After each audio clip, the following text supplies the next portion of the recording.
Hi there, Jim here with Pre-Velo Bikes, and today we're going to show you how to assemble your Alpha 4 or Alpha 5. Alright, so if you haven't already, go ahead and remove the bike from the box and remove all of the packing material. Once you've done that, you're ready for assembly. Now, assembly of this bike is 3 steps. It's installing the handlebar, the front wheel, and the pedals. Alright, so now we're ready to install our handlebar. So we're going to grab our Pre-Velo multi-tool from the parts box and select the 4mm hex key. So the 4mm is the one that fits these bolts. And then we're just going to go ahead and remove the 4 bolts from the faceplate. Alright, so once you remove the 4 bolts, I like to set a few of them aside and then just leave 1 bolt in. Set that aside for a second, and we're going to lift the handlebar into the stem. Okay, now when you lift the handlebar into the stem, you want to make sure that the handlebar is in the correct orientation. So the hash marks and the logo are going to be in the front. Then the rear brake and the shifter, those are the 2 that are paired together. Those are going to be on the right side of the bike, the same side as the chain, and then the front brake will be on the other side.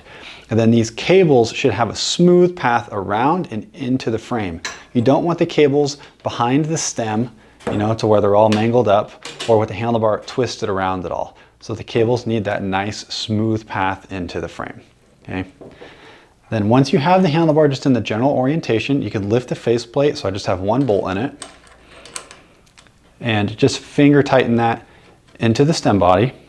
And then just work your way to each bolt. So I'm just turning it a few threads, just enough to get the handlebar just secured in some way so it's not going to fall. And get all 4 bolts in there.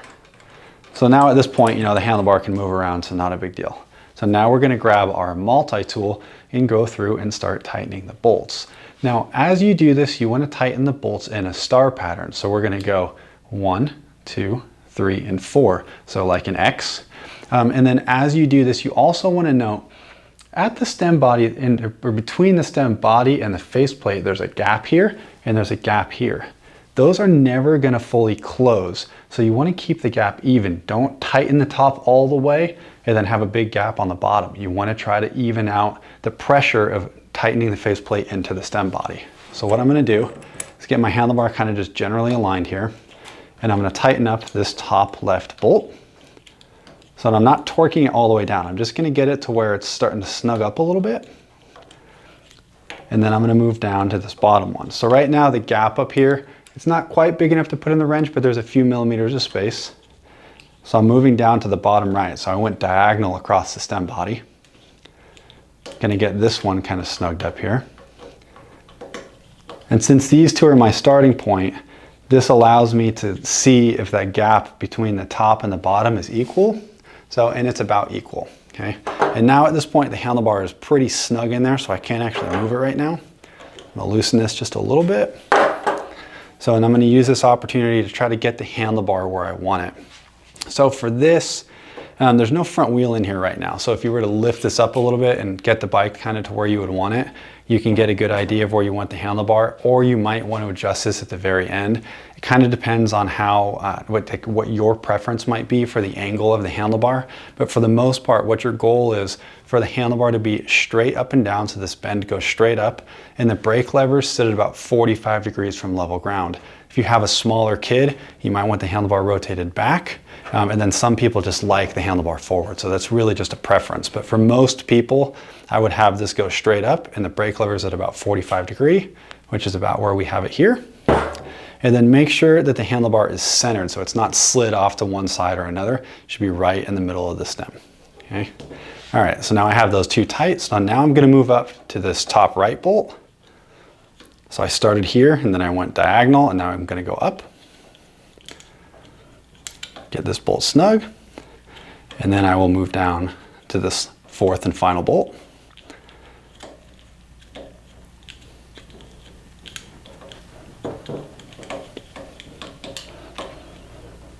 Okay, so now all 4 bolts are snug.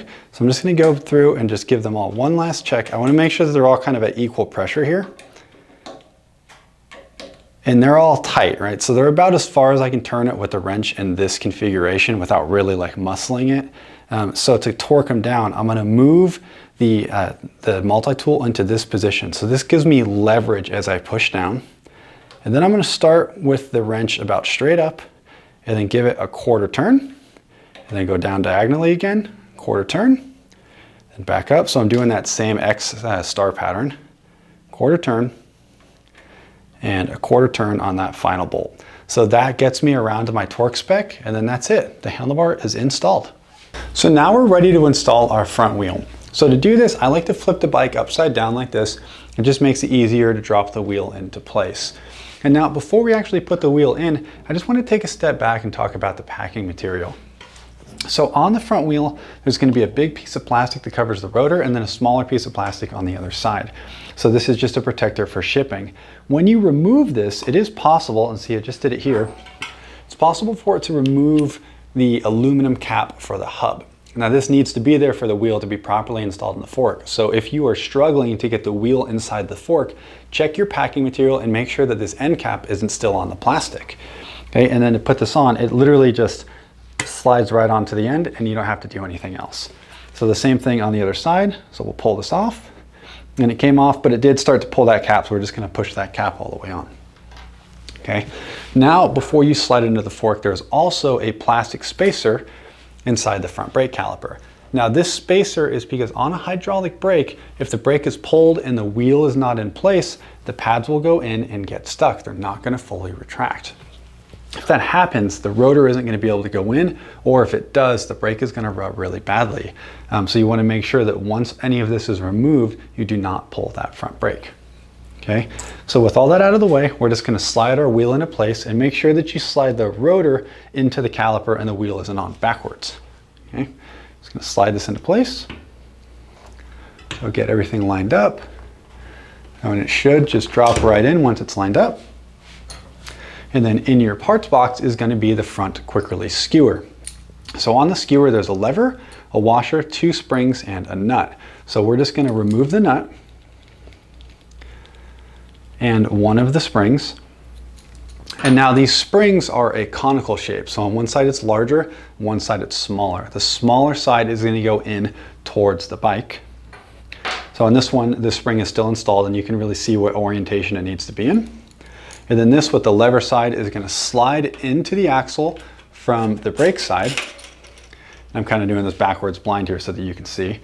And then the spring, so again, the smaller side of the spring is gonna go in. So I'm gonna slide the spring on the axle and then start to thread the nut on. And when I do that, I can hold it on this side. And then I'm gonna hold the nut and then start to tighten this kind of like a wing nut. And then to tighten it all the way down, you need to actually close the lever. Don't just keep tightening it like a wing nut and then call it. You have to actually close the lever.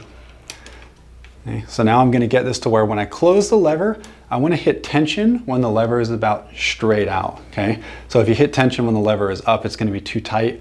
And if you hit tension when the lever is closed, then the axle won't be tight enough, okay? Then when you close it, I like to close this down and in front of the fork. If you close it up against the fork, it looks nice, but you'll struggle to get it back open. And then also when you're tightening it, sometimes, especially like where I'm standing, it gets hard to have enough leverage to close the lever all the way. Do not grab onto the brake rotor and do that because you can bend the rotor. So if you have to grab somewhere, grab on the fork leg or something like that, okay? But that's it, this is now closed and right in front of the fork. You're good to go, front wheel's installed. All right, this is it, the final step of assembly, installing the pedals. Now in your parts box, you'll find the pedals and notice that they are labeled with an R and an L, and that's because they're right and left specific. So left pedals are opposite threaded, and because of that, you're not gonna be able to have them on the wrong side.